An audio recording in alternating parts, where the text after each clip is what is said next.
And we are very lucky to have Zack Bodner with us, who's going to be talking about his new book. I should actually call it more of a manifesto than a book, Why Do Jewish? And I just want to say a couple brief words of introduction about Zack, although I could go on for half an hour. Many of you know Zack. Zack is a friend of our congregation and a friend of many of you from a previous iteration of his life.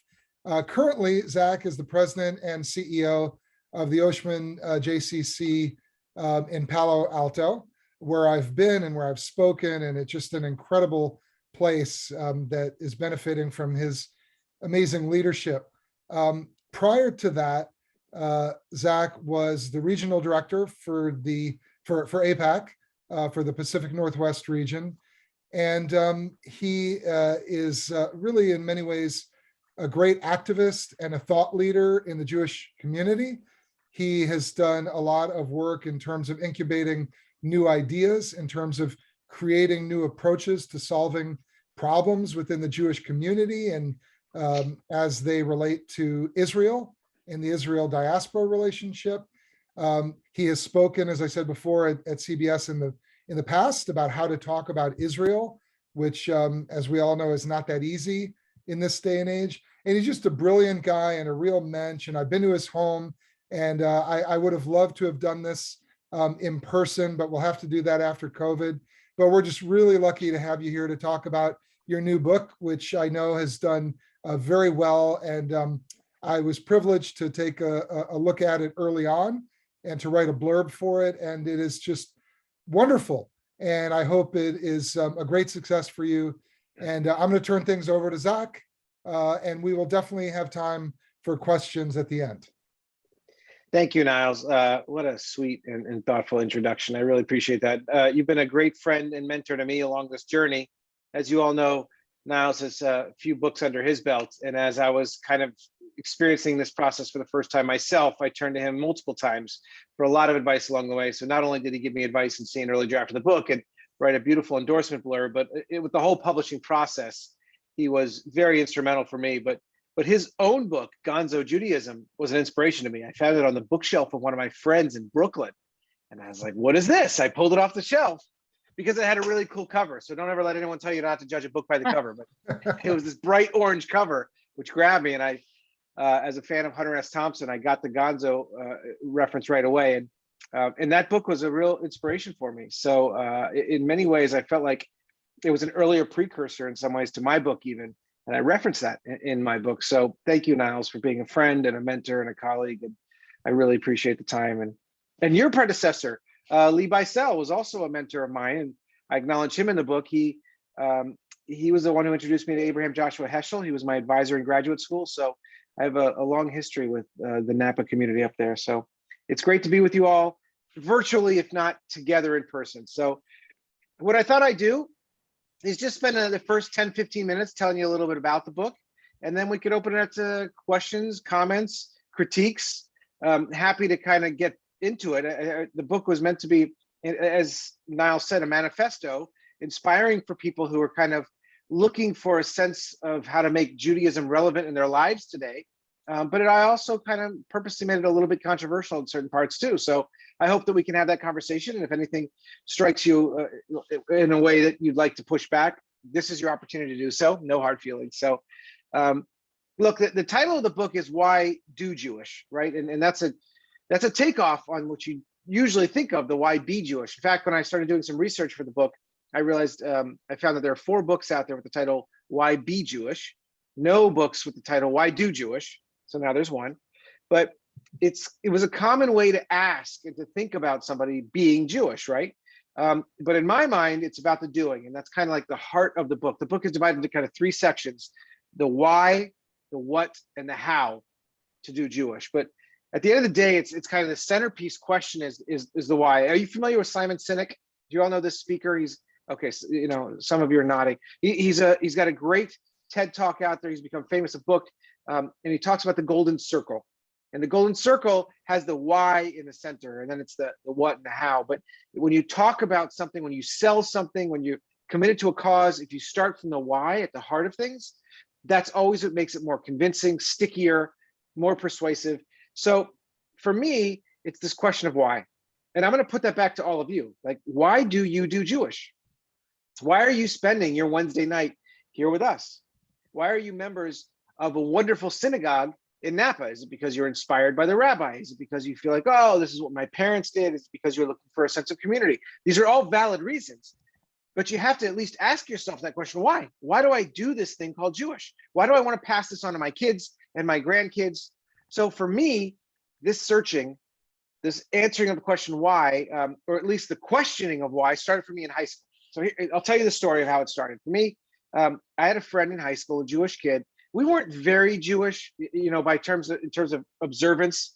I grew up in Southern California, very Reformed Jewish. We called ourselves H2O Jews. You heard this term, high holidays only? H2O, high holidays only. So, you know, we go to services on high holidays. Sorry, Niles, don't mean to disappoint you, but, you know, we didn't really go to shul all that often. We both had our bar mitzvahs, and we had to choose between soccer or confirmation afterwards. It was a very easy choice. You know, soccer won out. But so we weren't that observant. But at least with my family, like we did Shabbat dinner every Friday night. We had our own ways of recognizing that we were very Jewish. My parents led the first BBYO team tour to Israel. That was an international tour. We were strong Zionists. And this friend of mine, who was a lot less Jewish, he comes home one day with a non-Jewish girlfriend. And his father goes crazy on him, just rips into him. And I thought, wow, this is really hypocritical. I don't understand why he's getting so upset. Clearly, he didn't, as a father, share why this was important to him, why being or doing Jewish was so important, that this was an important thing to him. I thought, that's really hypocritical. I mean, I remember this kid, we went to Yom Kippur services one year, and he came home and he had a ham and cheese sandwich afterwards. Okay, so like that's how not Jewish. And by the way, I don't judge anybody by how they do kosher. Like I have my own unique ways of doing kosher. Growing up, we had, you know, kind of a semi-kosher home, right? No treif in the house, but somehow pepperoni pizza and mushu pork became kosher outside the house. Like that was just our way of doing things, right? Like, so I don't judge anybody by how they do or don't do kosher. In fact, I remember my father never ate shellfish. We went out to dinner, and he ordered a lobster bisque once, and we're all shocked. We kind of looked at him and like. And without missing a beat, he says to the waiter, hold the lobster. And the waiter's kind of like, I'm sorry, sir, it's a lobster bisque. I'm not sure what you mean. He said, oh, you know the little garnish on top? You can leave that off, right? Like, so it's kind of like a 5 Easy Pieces moment, if you remember that movie, like, you know, hold the tuna. Remember, anyway, like that's how we kept kosher. But I knew that we were Jewish. There was no question in my mind. But my dad had his own crazy ways. Like we couldn't own a German car, couldn't own a German Shepherd. You know, it took him years to accept that his Audi was not a Swedish car, by the way. But like, I really knew who I was Jewishly.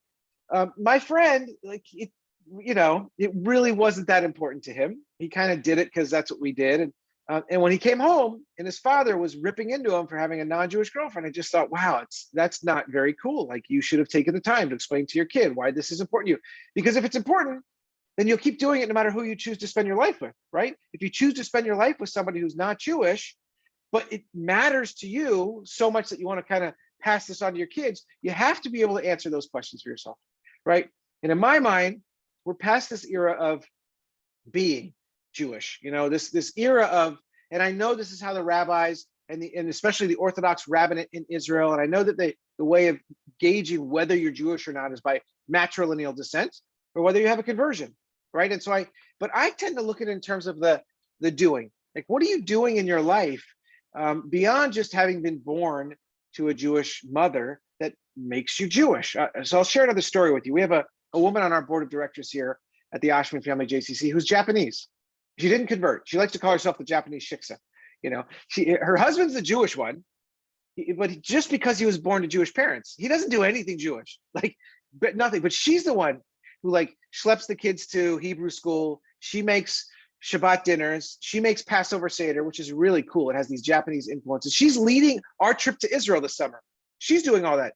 She never converted, but she's a part of our family. She's doing Jewish way more than her husband. So you're going to tell me she's not part of our family? Now, you know, if she tried to make Aliyah or something like that, of course she'd run into challenges with the Israeli government. And she doesn't say that she is Jewish. Okay, but she definitely says she does Jewish, and she wants to be acknowledged as being part of our mishpacha, part of our family. So in my mind, it's about the doing, right? I'm not trying to negate if somebody was born to Jewish parents and saying they're not Jewish, but I also want to be more inclusive and say, okay, those of you who choose to live a Jewish life, that means that you're a part of us. We're welcoming you into the family. I have another friend who in her 20s, she ended up getting diagnosed with breast cancer. She's okay, cut to the chase, she's okay, but she ended up getting diagnosed with breast cancer.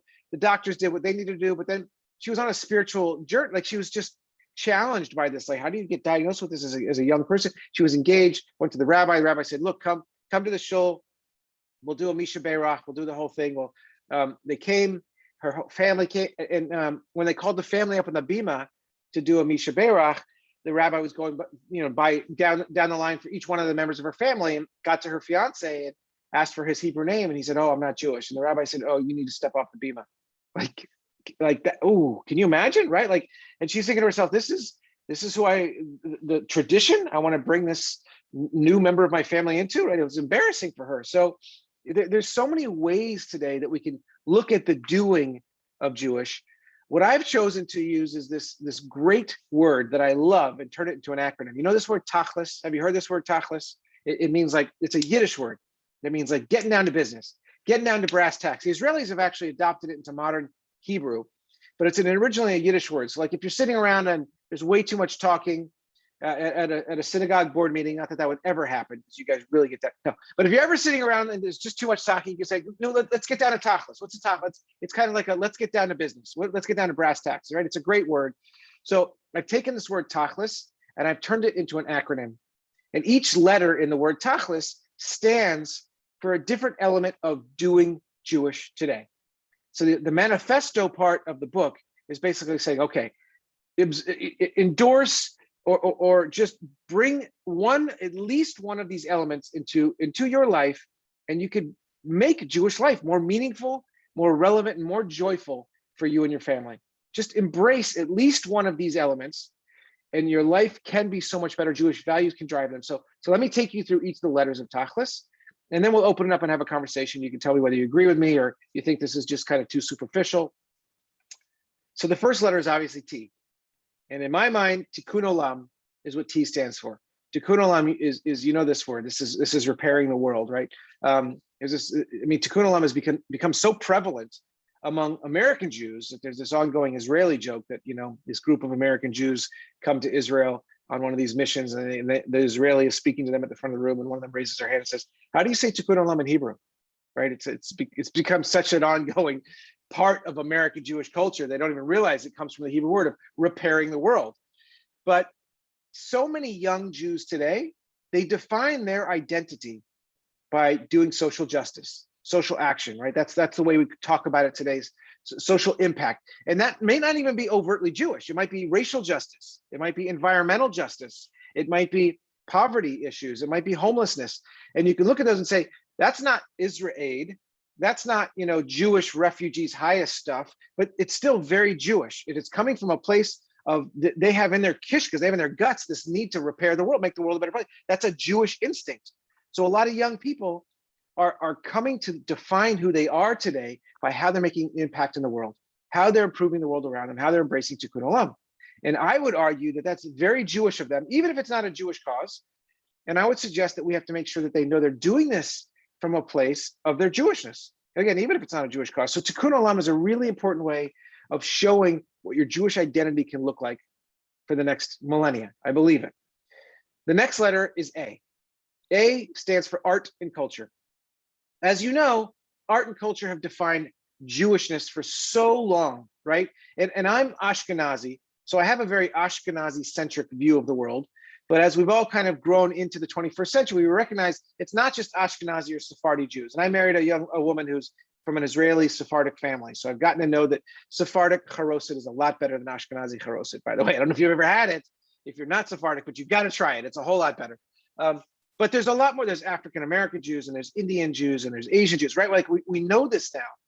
And still, our culture and our art defines so much of how we relate to the world, right? Whether that's food, whether you think about Jewish food being pastrami and knish and matzo ball soup, right? What do you think about art? And that could be the paintings of Chagall, or that could be written art, that could be literature, right? If you think about the stories of Shalom Aleichem, if you think of modern art being like movies, the movies of the Coen brothers, comedy of Larry David or Sarah Silverman, right? Like that's all part of our art and culture, the food, the music. And that defines who we are. I actually think that's a very easy portal of entry for people who are doing Jewish, right? How many people do we know who are like, they love the bagels and lox? I don't like when people call others disparagingly bagels and lox Jews, when they kind of look down on them, oh, they're just bagels and lox Jews, right? I really don't like that. I think bagels and lox Jews, it's a great way of connecting to your heritage. It brings back so much nostalgia, so many memories of those bagels and lox meals we'd have with our parents or grandparents or whatever it is. So now maybe we could argue that that's not enough. That could be a good starting point. And now let's go a little bit deeper. But art and culture should definitely not be discounted. It's a really deep, rich part of our heritage. Then it brings me to the C in Tachlis, which stands for community. Of course, you know how important community is. We are all about community. We're all about gathering, whether it's virtually like this or getting together in person. You know, the first or second, I don't know, Niles has to correct me, the first or second mitzvah, commandment in the Torah is that it's not good for humans to be alone. It's not good. We have to be in community. We have to pray in community. We have the idea of the minyan, right, is a community of 10. The idea of chavruta, studying together as a pair. You know, it's very hard to dance the hora by yourself or lift somebody in a chair by yourself. We are all about community. Like, right, in the good times when we're celebrating, in the bad times with the Shiva minyan, like, we are all about community. So it's a really important way. And for some people, that's all it means to be Jewish. For them, it's just about coming together in community. A lot of people don't even understand the Hebrew in the prayers when they're going to services, but they just love the feeling of being together as a community. And that's a really important way, totally legitimate. And that's the C in Tachlis. The H is for holidays and rituals. We do holidays and rituals really well, right? We have a whole menu of options to choose from. And every single month, so in the book, I actually lay out a potential holiday for every month that can be translated with a modern Jewish value. And we all know about Pesach, and we all know about Hanukkah, and we all know about Shabbat, and we all know about Purim, whether we celebrate it traditionally or more modern. But there's so many other really interesting holidays out there that you can utilize to teach modern Jewish values. So for example, with my family, I never grew up making a sukkah, but now we make a sukkah in my backyards. My kids love to decorate the sukkah, and we recognize it as an opportunity to celebrate a roof over our head and food on the table and be grateful for what we have, you know, and we use it as a time to go out and do acts of kindness for those who don't have a roof over their head or don't have food on the table, right? I know that it represented us wandering in the desert and putting up temporary dwellings. That's what the sukkah is, but there's modern value. So the idea of celebrating some of the holidays, some of the rituals, we do really well with life cycle events too, right? Weddings and bris. And so that's an important part of what it means to do Jewish. And my recommendation is to pick some, have fun with them. Think about how great it would be if we can make all of the Jewish holidays like the Passover Seder. The Passover Seder, first of all, it's very inclusive. It's always very family friendly, very good for the kids. It's always told in the first person, so you're putting yourself there. Every year it seems to kind of morph and become relevant for today, whether we're talking about liberation from COVID. There was the whole kind of Soviet emigre liberation movement. I remember when there was, not so long ago, there was the whole kind of liberation from gun violence. We've talked about LGBTQ liberation. Like, we've utilized this theme, this symbol of freedom from slavery, liberation, to make this Pesach Seder modern in every generation. And that's beautiful. And I think that we should do that with more of the Jewish holidays. But that's what the H stands for in Tachlis, holidays and rituals. The L is for learning. We're the people of the book.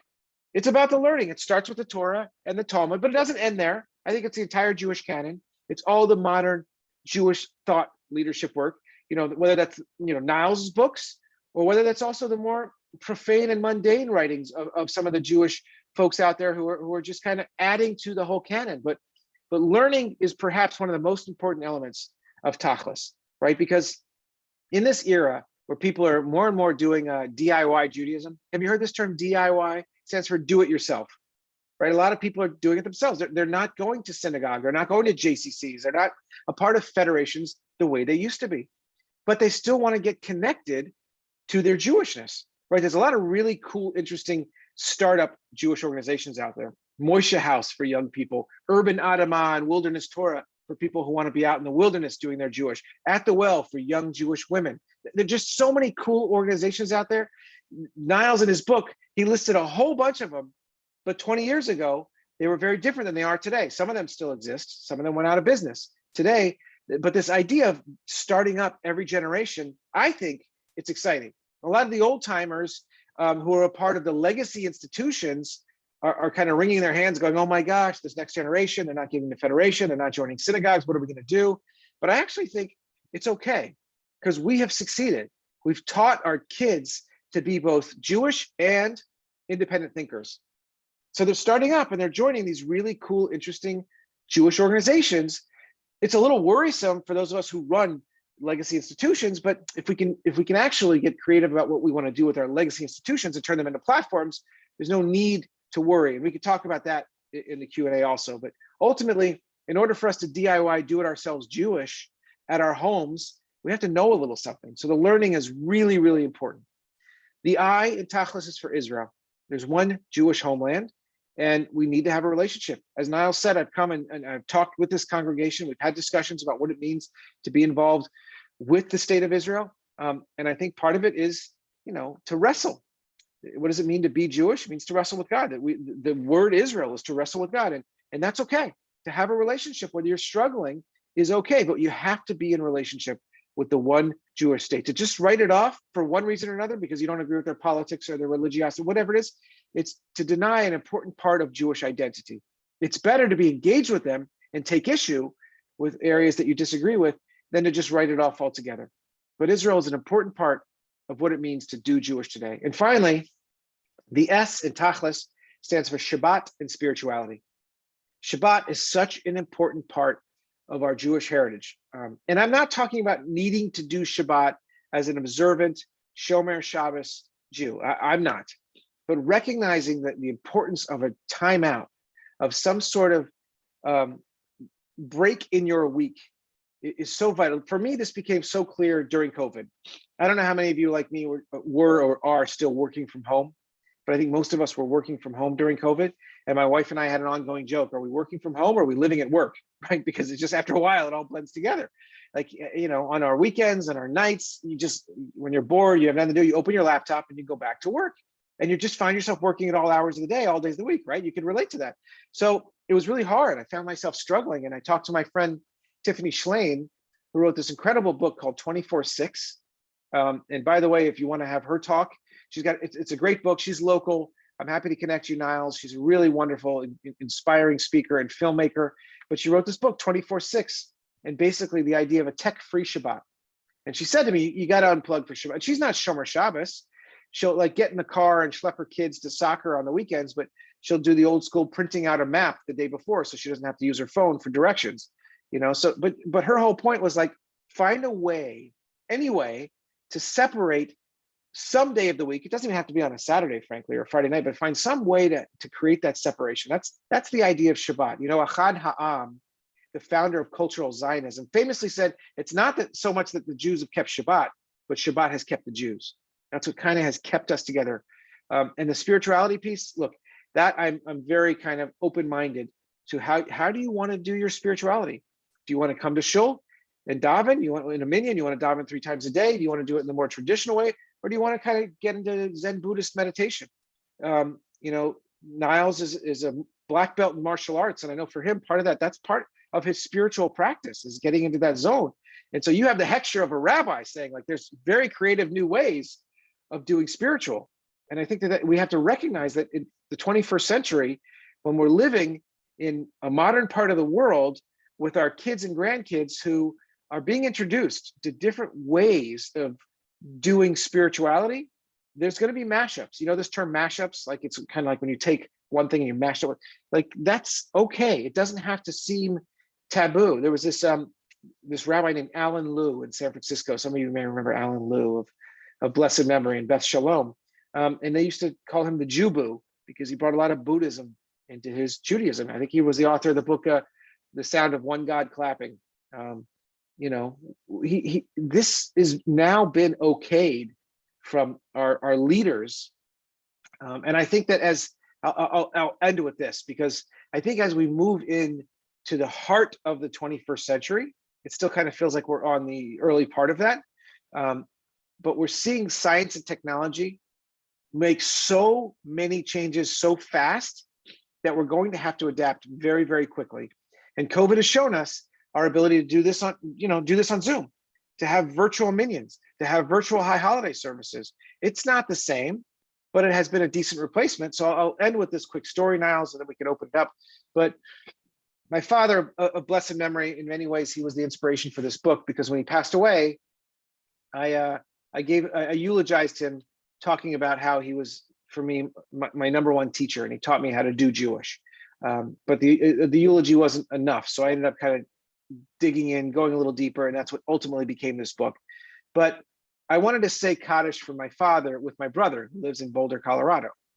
And of course, the rabbis were like, you can't do that. It's not kosher. I mean, I didn't ask Niles. He may have been a little bit more open-minded, but the Orthodox rabbis would say that's not a kosher way to say Kaddish.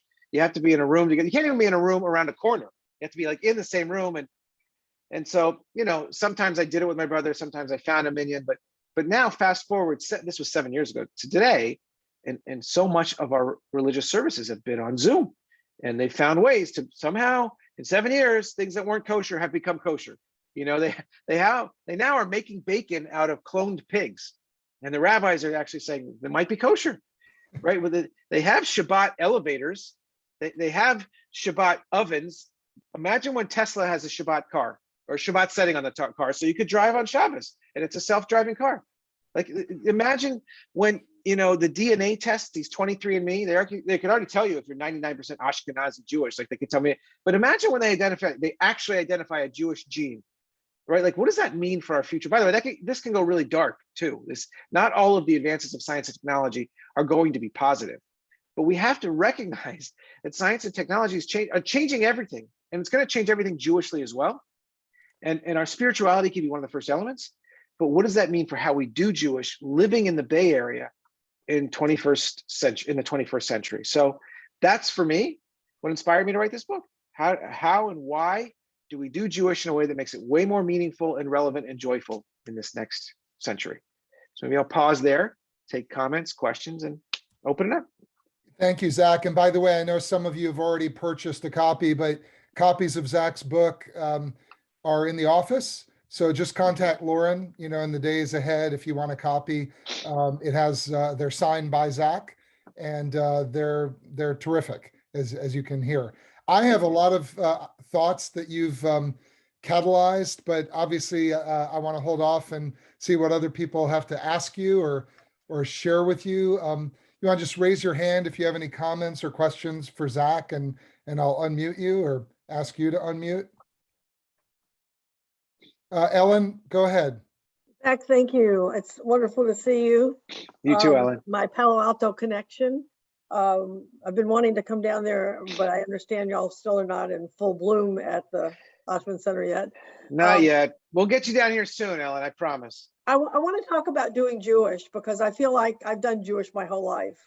I was brought up by parents that did Jewish. They gave back. Tikkun Olam was so much a part of my life. We did Shabbat dinners. We went to synagogue every Friday night, except during football season. I was allowed to march in the band my dad had his limits. He didn't eat pork, but he ate bacon. Everybody has their rules.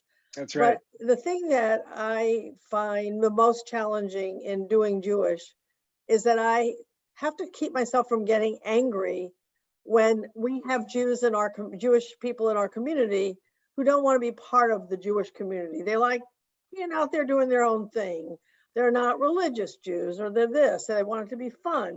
And I have a real problem with sometimes not being too nasty to them. I've really been downright ugly. I met a woman who I knew was Jewish, and I asked them why they didn't belong to the synagogue, and she said something.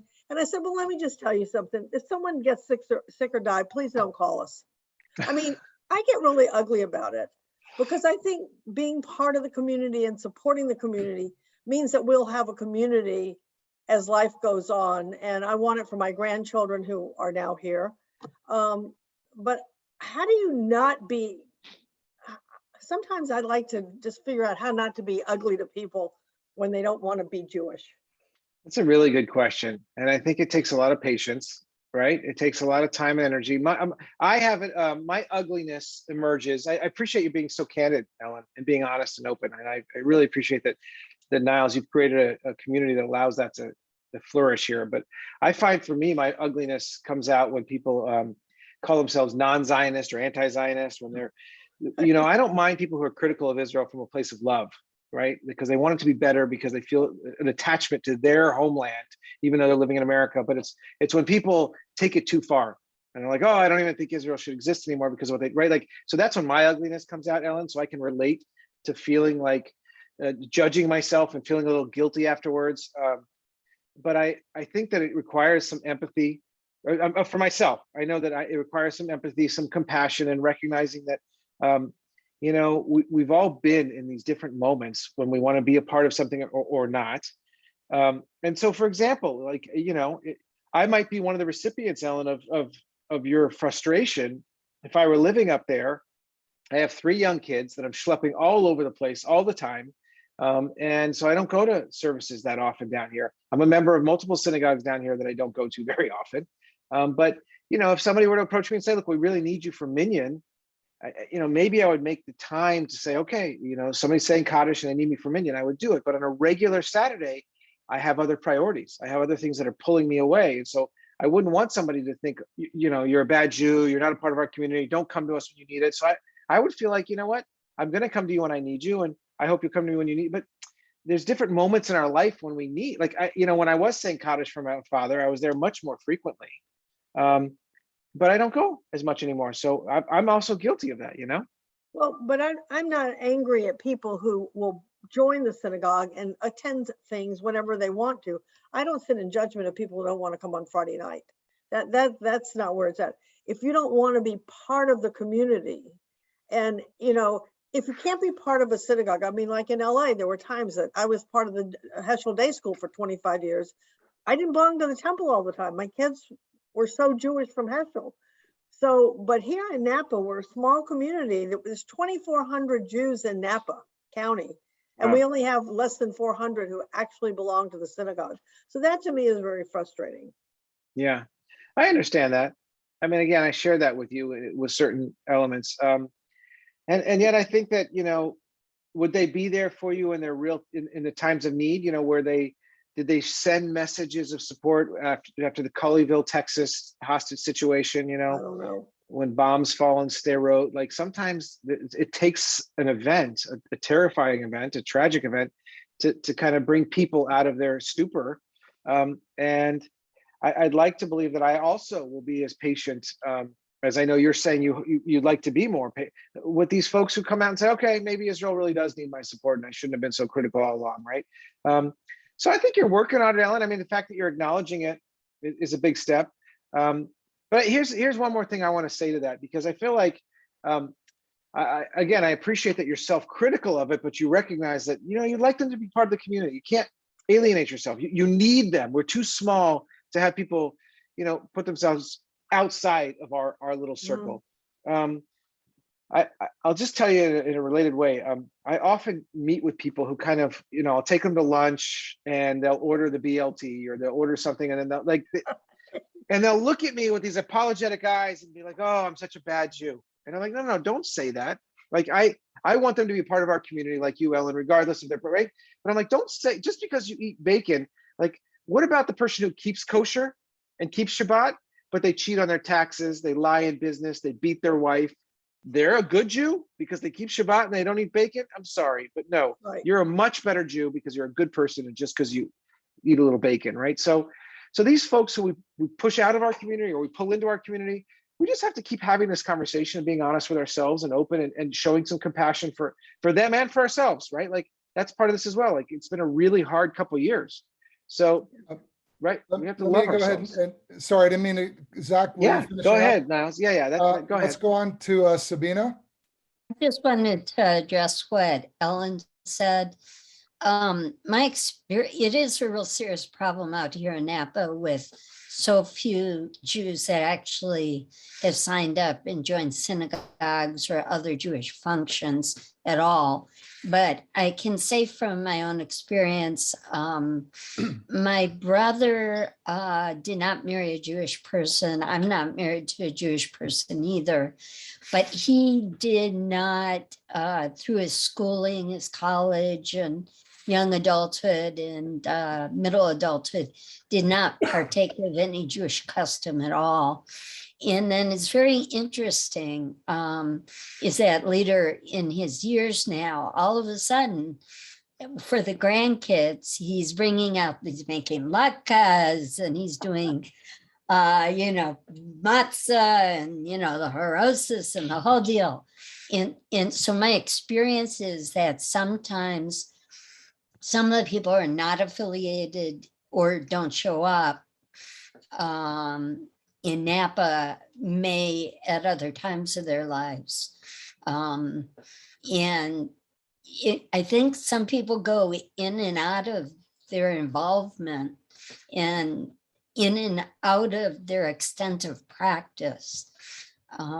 So it's just wanted to mention that I agree with you, Ellen, it's a real issue out here, but I think everywhere there's an ebb and flow to how serious our following rituals are, or the holidays, depending whether we're raising families or whatever. That's right. And I think that, you have some of these important institutions in a community like the Chevra Kadisha, right? The Burial Society, which I think, 90% of Jews don't even don't think to write a check in support until all of a sudden they encounter it and they need it all of a sudden because a loved one has passed away, right? So I wouldn't want the Chevra Kadisha to say to me, now you want me? Now you need me all of a sudden? Where were you the first 90% of your life when you didn't pay attention to me? I want them to embrace me in the moments when they need me. So I appreciate their patience for those of us who really don't pay attention the way we should until the moments we need them. I'll tell you, if I can just jump in for a second, in connection with that, I can relate to some of Ellen's frustration. I remember, but I also see your point, Zach. I remember after the Tree of Life massacre, we held an interfaith memorial service that was, attended by hundreds of people, Jewish and non-Jewish, at our synagogue, just like probably most synagogues around the country did. And it was a meaningful, powerful event. The mayor spoke, the police chief spoke, other religious leaders spoke. And I saw, quite a number of Jewish men and women who were there because they needed us, because they were scared, they were angry, they were galvanized because of this horrible, anti-Semitic, attack. And many of them were people with means, for whom, membership was not too much of a financial burden. And I knew that I would never see some of them ever again. And sure enough, here it is 2 years later. And many of them I run into in town, and, they do absolutely nothing to support the community. And it's hard not to judge.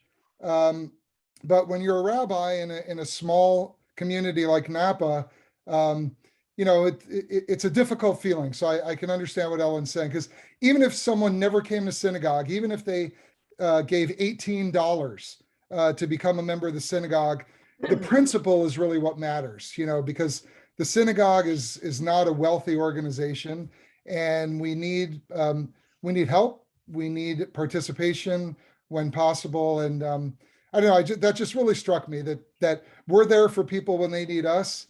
But they're not. But many people are not really present for us when we need them. But I had a different question. I just want to echo Ellen's point. So my question is, tapping into your expertise both as a Zionist and Jewish professional, and also as a student and teacher of Judaism. I want to see if you can help me with my struggle with the Israel diaspora relationship, and we've talked about this a little bit.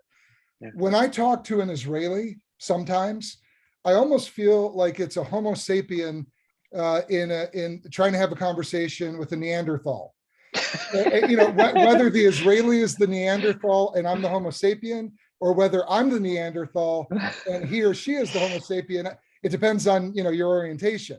But it's like I look into their face, I see a Jew, and yet I don't really see a Jew, because some Israelis who I know and who I love, will say, well, I speak Hebrew, so that makes me a Jew, or I vote in the Israeli election, so that makes me a Jew, or I serve in the military, that makes me a Jew.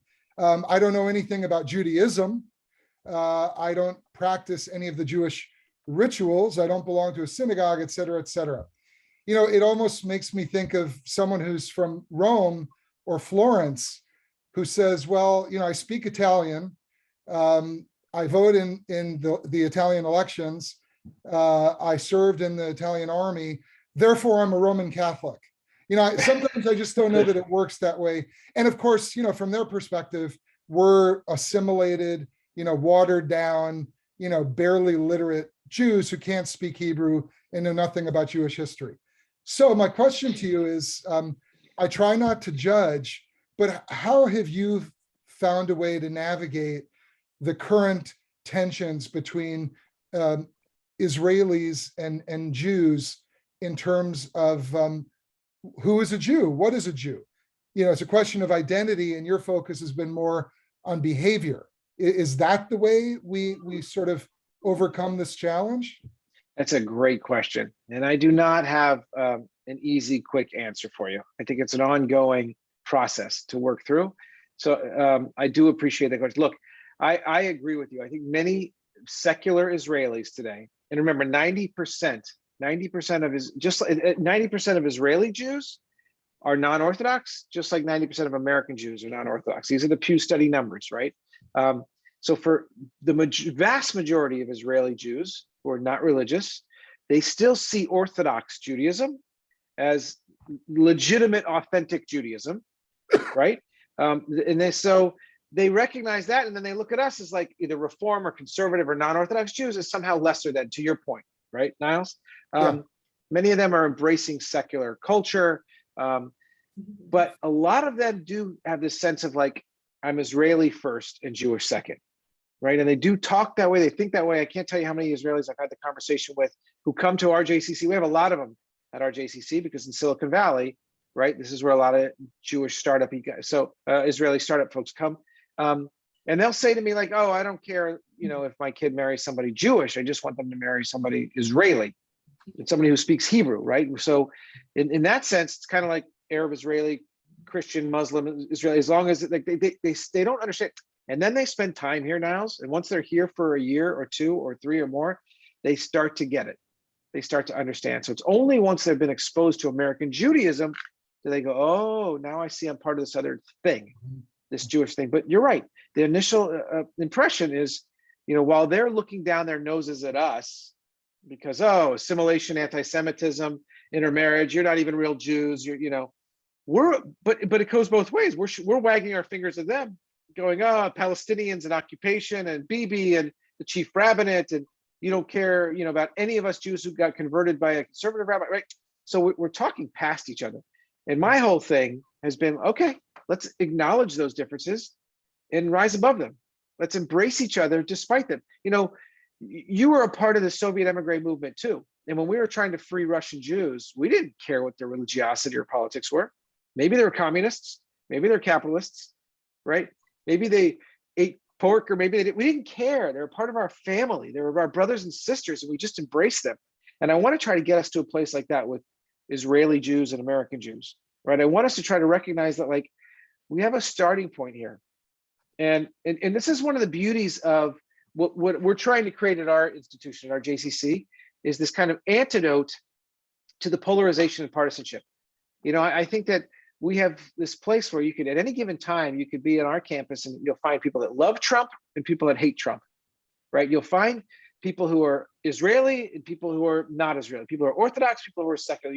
We have to try to create these spaces where we can embrace each other despite our vast differences, and not try to go right to the parts that, you know, that define our differences. Now we can embrace our differences, but, and look, we'll never agree. We haven't agreed, right, since the early days. I mean, you know, Jacob and Esau didn't agree so much, right? Hillel and Shammai, the great rabbis, couldn't even agree on how to light Hanukkah candles. You know, during the Shoah, during our darkest hour, you had the Jews who fought with the partisan fighters and the Jews who served on the councils. And they during the founding of the state of Israel, the Irgun and the Haganah, the left wing and right wing underground armies, were killing each other, right? So we will never agree. We haven't agreed. This is just another one of those moments. And my hope is that we can kind of get beyond those differences and still engage them. Don't whitewash them, but recognize that we are still part of the same family. And it's a process now as we're working on it together. You and I are partners in this. That was great. I agree. Thank you. And by the way, I taught a two-part seminar on the intellectual history of Zionism. And I shared with the people who attended, we used Hertzberg's book, The Zionist Idea. And I don't think people realized how diverse Zionism really was in the beginning, and of course still is. Left, Exactly. right, religious, atheist, etc. Anyway, thank you. We have time for another question or two if anyone wants to jump in. Anybody? Catherine? So, Zack, this question has to do with your concept of holiday and how holidays actually anchor us around some core beliefs. I'm converted, by the way, July 14th, 2020, in the midst of Nice. the pandemic. Wow, that's awesome. So those are my We're very lucky. We are. Welcome. Thank you. But the holidays and the Jewish calendar are my anchors to understanding how the whole Megillah fits together, right? So, my background's Catholic, so holidays were very important, the saints and all that. But I find that the inconsistency in honoring the holidays is kind of confusing. And I've asked my husband, who was raised Jewish, things, and I have no idea. So he's not Thanks, helpful. He's not helpful. But to me, those are like the core common and going back to what you were just talking about with the Israelis and the Jewish, those are core common and critical elements to holding the community together. And I'm just wondering, why is there such a discrepancy in the way people honor and observe them? Oh, so good. Such a good question. And I'm not even sure I'm not even sure the answer to the question that you didn't ask, which is, what is the core thing holding us together anymore? I don't know if there is that one thing. For the longest time, it was at least in modern last 50 years, it was Israel, right? Because there are some Jews who are atheists and some Jews who are believers. To your point, there's some Reform Jews, secular Jews, Orthodox Jews that celebrated the holidays differently, right? If God wasn't the factor that held us together, if Torah wasn't the glue, if the holidays weren't even the glue, because we all do them differently, if Shabbat wasn't the glue, for a long time it was Israel, no matter if you were left or right. And now, as you see, that's not even the thing that holds us together. So I'd throw the question back to you, Catherine. What is the thing that's holding us together at this point? I think that people have kind of the Jews have always adapted the holidays. Let me not say always. I mean, there's been these moments, these up and downs. It's kind of gone like this, right? And I'm sure that you've gone through a lot of really interesting studies through your conversion process. So you may be even more knowledgeable on this stuff than I am. But I think that there's been moments of when there's a lot of momentum that pushes for a change. So I think about like the late 1800s, I think it was the 1880s, when the Reform movement was born in Germany, right? And what they said is like, look, our Judaism is just a religious belief system. We could be just like you. And we're just going to now have our services on Sundays. We're going to have choirs, men and women are going to sit together. And they really tried to make it about religious practice. And that goes to your question about how holidays and religious practice were done very differently. But you can go back even further, and there was a divide between, the Hasidim and the Mitnagdim, the people who were like, it's about studying in a yeshiva. It's about the studying. And the Hasidim were like, no, it's about praising God and being joyful and dancing, and right? And there was that split. You go back to the early Enlightenment, when Moses Mendelssohn tried to make it more intellectualized. Like, you have each of these moments, there have been different breaks.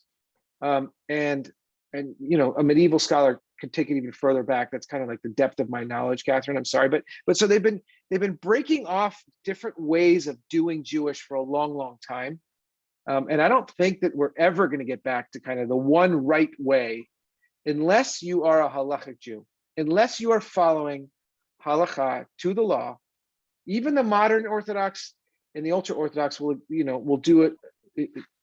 we'll do some things the same way. But unless you're, within that, yeah. But even then, actually, now I take it back, as I'm saying it out loud. You see a lot of modern Orthodox Jews who are shaved, who are clean shaven, and you see ultra Orthodox Jews with the beards, right? So there's a split there. Like, so I'm not sure, Catherine. I'm not sure we'll ever get back to being on the same page with how we do holidays anymore. I think those days are long gone. Except Passover. Yeah. Everybody likes to eat. One final question, Ellen, before I call on you. Anyone else who hasn't spoken yet? All right, Ellen, we'll give you the final word. No, I'm not going to say the final question. I think the one thing that has always held us together is community. That we know that we can depend on the people in the Jewish community, no matter what their belief system, whether they're Orthodox or Reform or conservative or non-believers. And in Napa, what holds our congregation together is community. And it's celebrating the holidays together, and it's being together, and it's the friendships that you like being with other Jews because you feel comfortable with them. You know what they're, you know a little bit about what they know, but you don't tell them how to live their life. But it's just having that connection, and connection is important for everybody. And if you look at people who live longer lives, it's because they're connected. I think that's why so many Jews live into their 90s and 100s, because they feel connected. That's all I have to say. It's a great note to end on, a great positive note. I will tell you, because when you were starting to say that, I was thinking of all these examples of how we are divided amongst ourselves.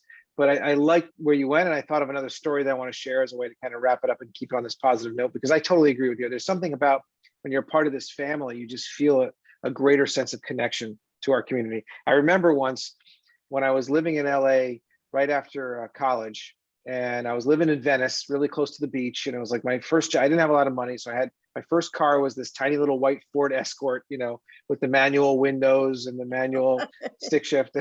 And I'm driving in Venice Beach, and I pull up to a stoplight, and who pulls up next to me but this big biker guy, this big Harley rider, right? And this loud boom, boom. And I had my windows down because of course I had no air conditioning, whatever.